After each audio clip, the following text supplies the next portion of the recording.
भविष्य निधि आपकी लाठी बनेगी।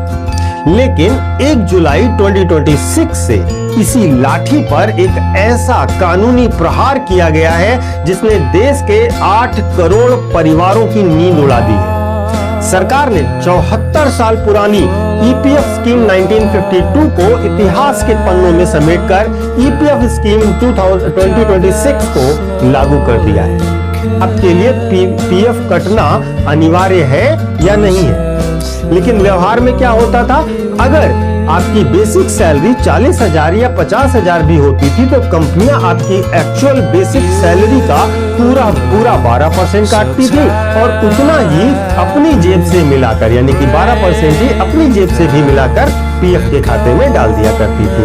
कानून का डर था, इसीलिए कोई कंपनी इसमें पहले चोरी नहीं कर पाती। अब क्या हुआ है, जो नया पीएफ का स्ट्रक्चर आया है, नई व्यवस्था आई है, उसको ध्यान से समझिएगा।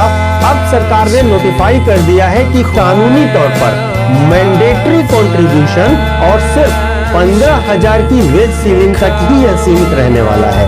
यानी कि अब कंट्रीब्यूशन केवल 15,000 की सैलरी तक मैंडेटरी है, उसके ऊपर वॉलंटरी है। अब इसका सीधा और कड़वा मतलब समझिएगा दोस्तों। 15,000 का 12% कितना होता है? 1,800 रुपए। अब यानी अगर आपकी बेसिक सैलरी चाहे 40,000 हो, 50,000 हो या 1.5 लाख हो, कानूनन कंपनी आपके पीएफ खाते में सिर्फ 1,800 रुपए प्रति माह जमा करने के लिए बाध्य है। इसके ऊपर 1 रुपए का भी कंट्रीब्यूशन अब वॉलंटरली यानी कि वैकल्पिक हो गया है। अगर कंपनी चाहे तो वो हाथ खड़े कर सकती है कि हम 1,800 से ज्यादा नहीं देंगे, कानून हमें मजबूर नहीं कर सकता। अब जरा सोचिएगा, जिसे